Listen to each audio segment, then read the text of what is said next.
Saving is not the same as investment. The confusion between those two terms is one of the things that really annoys me about the commentary that is put forward by financial journalists, commentators, and actually the financial services industry. If you were to believe what they say when somebody puts money into a bank account, they're investing. No, they are not. They are saving. And if you also listen to those people when somebody puts money into a pension fund, they are investing in their pension. No, they are not. They are saving in it. And that is even true when somebody buys shares. That is not an investment. It is a form of saving. And this needs to be explained because investment is something very different from saving. Let's be clear why people save. And I'm not saying they shouldn't save. I'm just saying it's not the same as investment. People save for fundamentally 3 reasons. The first one is that they want to put money aside for something that they are going to be doing in the future, and they have the means to put that money aside, of course. In other words, they have income in excess of their needs at present. And therefore, they're going to put money into some form of account, because these days putting money under the mattress is quite uncommon. And that account will, they hope, provide them with a store of value so that when the day comes when they need that money to do whatever it is that they were saving for, they will be able to claim it back. So that's criterion number 1 for saving. The second criterion is that people have become, by habit, used to the fact that they will be compensated for saving. In other words, they will either be paid interest if they put the money into a bank account, or they will earn some other form of return, like dividends, if they put it into shares. This is, again, I stress, habitual. It's not necessary. You could actually have a world where somebody would simply keep your money safe and sound, lock it away, or whatever it might be that you wish to think about. But the point is, they will hold your money for you in a place where it won't be lost by mistake, and now, by convention, you're paid a return for doing so. Some people believe that this motivation of earning interest is fundamental to the savings process. I personally doubt it. I think it's something that people like. I think it's something that suits the wealthy to pretend that it is normal, but I don't actually think it is fundamental to saving. Most people who I know save for a very specific reason, for their old age, for a wedding that they are planning for a member of their family, or for a deposit for a house, or for a holiday, or whatever else it might be. But there's a goal which is much greater and more important than the rate of return that they will make. And as a consequence, I think that is a decidedly secondary interest, but nonetheless I mention it because it clearly happens and people talk about it. And third, when it comes to savings, people want liquidity, by which I mean when they want their money back, they want to know that it will be available to be paid to them.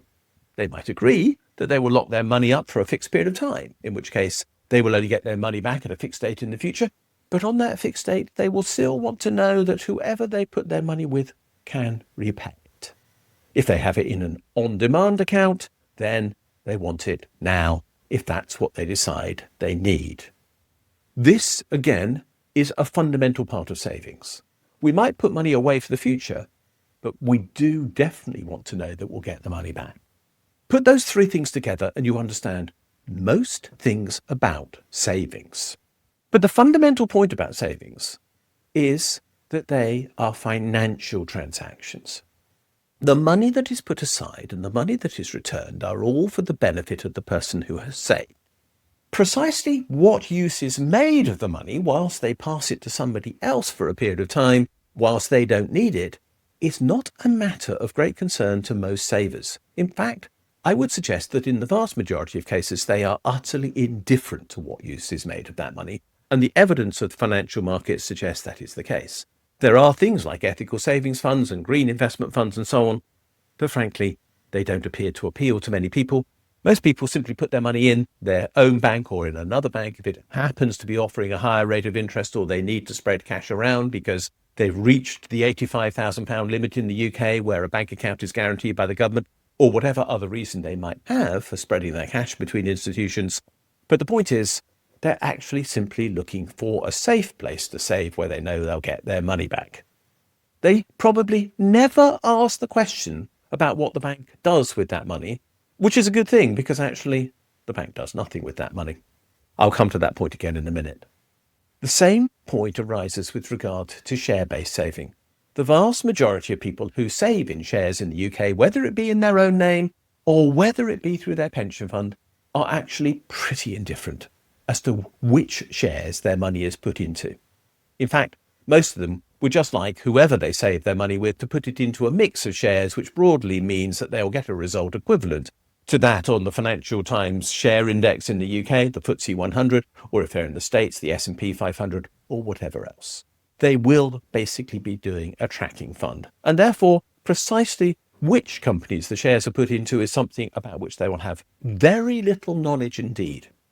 There is, therefore, this massive disconnect between the saver and what their money is used for. And I cannot stress this enough, because this is absolutely fundamental to the psychology of the financial services industry in the UK. They might try to wrap themselves up as being all sorts of clever things, and they might try to sell the fact that they have lots of different products available, but at the end of the day, the saver just wants three things: to put money aside for a while, to know that they'll get it back, and to earn a bit of money in the meantime, and that's it. There is nothing in that motivation or in the action of the financial services industry itself, which suggests they are in the slightest bit concerned about what use is made of the money. And let's look at banks as an example. Banks do not lend out depositors' money. This, as a matter of fact, is true, and it has been acknowledged by the Bank of England in the UK since 2014, and by the central banks of many other countries as well, including that of Canada and Germany and many more. Every one of those central banks agrees that the idea that banks take in depositors' money and then lend it out again is complete nonsense. And let me assure you that because banking is just a double-entry bookkeeping system and nothing more these days, actually it is technically impossible for your money to be lent to somebody else without your specific agreement, because the bank still owes it back to you. And therefore that has to be what is reflected in the double entry, and there is nothing physical or anything else about the movement of funds between you and somebody else that can ever be recorded in the bank's books. So when the bank lends money, it does not lend your money, and actually that proves there is a complete disconnect between what you save and the money that might be used for investment, the vast majority of which is created by bank lending. And it's also true if you put your money into shares. If you buy shares, almost certainly they will be shares that have already been issued by the company whose name they carry. The vast majority of companies that are now quoted in the UK, the USA, and in Europe do not issue new shares very often, if at all. In fact, they buy their own shares back from the people who own them much more often than they issue new ones, because that keeps on pushing the share price up by reducing the supply of shares compared to the demand to buy them. And that is a deliberate act on their part, because they want to make you believe that buying shares is a good thing. So when you buy a share, the company whose name is on that share actually gets nothing from the money that you save in the shares that it has created. There is no connection between your saving and the money used for investment. So let's talk about what investment is. Investment, as I've already noted, is completely unrelated to saving. Investment is expenditure on creating new assets, new training, new resources that are going to be used in the productive economy of a country. Things like investment in transport infrastructure, things like investment in power generation, things like investment inside a company in things like IT or vehicles, or if you're an airline, new aircraft. If you're a government, investment in things like hospitals and schools, but also, and let's be clear about this, in education and training. And that's also, of course, also possible within companies, because trained people are needed to produce the goods and services that we want to consume. All of these things are investment. They're all about creating real outcomes inside the real productive economy. This is, for example, in my case, this microphone. I've invested in this microphone and the camera that I'm looking into to create this video. Those are investments. And you can think of the same thing in the places where you work or in the communities where you live, and what the benefit of investment is. Investment is an indication of our hope for the future. There's a risk in investment that, of course, we might not get the return that we expected. This is why capitalists say they take risk. This is why governments sometimes have to take risks, because capitalists can't afford to do so. And yet the return is required on behalf of all of us, for example, on things like health and education. And this is literally, as I say, an indication of our belief that we can do things better in the future than we have done in the past. And that is why it is so important. And that is why insufficient investment, which has been a characteristic of the British economy in particular for a very long time, is a reason why you end up with an economy that is perpetually in the doldrums as we are. So what is the problem in the UK that I'm referring to when I say that there is this confusion between savings and investments? Well, the confusion arises because everyone is told that saving is investment and it isn't. And the whole of the City of London is fundamentally focused upon the creation of savings opportunities, and it is not about the creation of funding opportunities for investment. There is a massive disconnect in this country between savings and investments, which is typified by the fact that we actually have the City of London described by our current Chancellor as the jewel in the crown of the British economy, when savings produces no real social value at all. The function of the City of London is simply to skim off a part of the savings return that people make by putting money aside for an event in the future, which those who organise that savings facility take for their supposed effort in creating it at cost to the person who has saved. That is what the City of London does. And you could say that this therefore is of benefit to the saver, but it doesn't create any new value at all, because there is nothing that we can consume as a consequence. And yet hundreds of thousands of people, at the very least in the UK, are engaged in managing saving activity.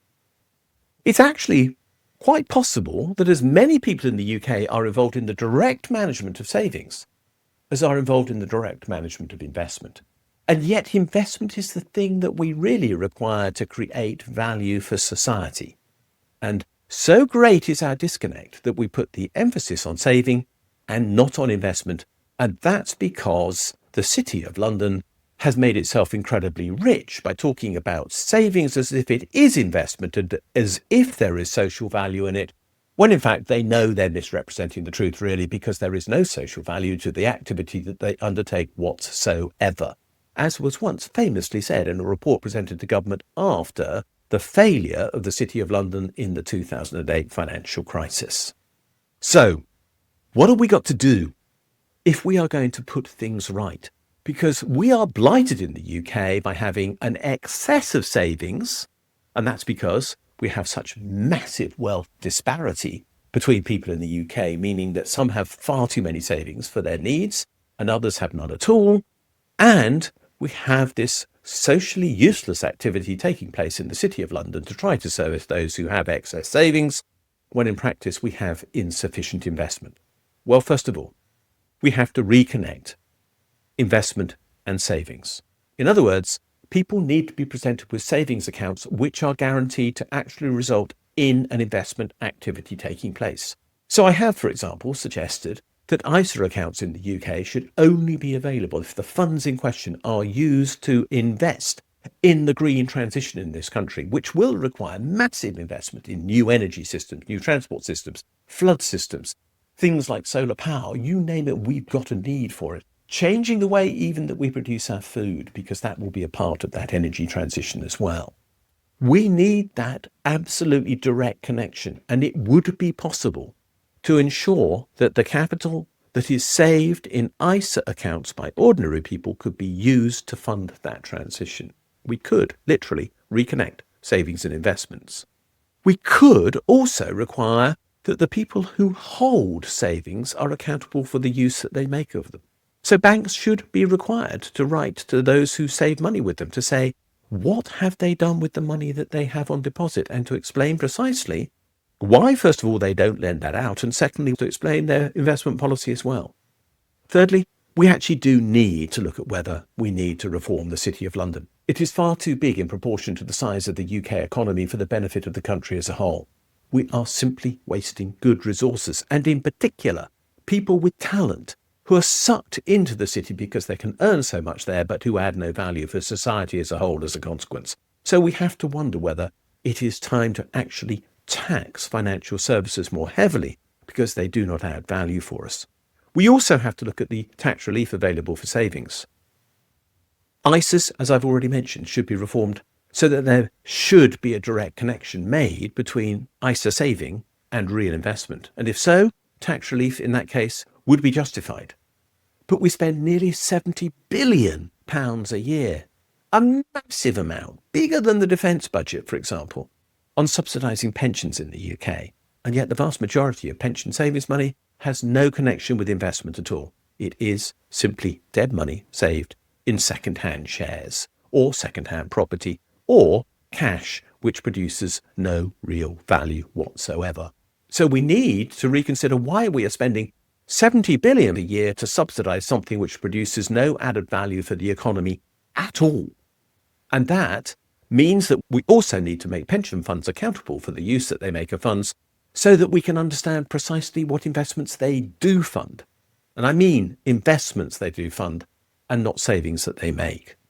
And that would require that pension funds be vastly more accountable than they are at present. Most shares are owned by financial institutions, which are owned by people like you and me. We need to know what these financial institutions are doing on our behalf. They lobby for rules which are against our best interests. They lobby for tax to be low on companies, which may well be against our best interests. They lobby for companies to try to save costs, which may well be against our best interests. They do not encourage those companies to invest because they think that might reduce the financial return paid to them as financial institutions, which they then use to advertise their prowess and success to us as savers. But the reality is, what we really need is that pension funds should also be accountable, not just for their financial returns, but for the investment that they have made and the value that they have added within the real economy. Then, and only then, will savings be reconnected with investment. That's what we need if we are to have a thriving, vibrant economy in this country again. And at the moment, the savings structure that we have, which is dominated by the City of London, is completely destructive and is destroying value and is sucking the lifeblood out of the UK economy. And that is a disaster for us, for the country, and for our future. And it has to change.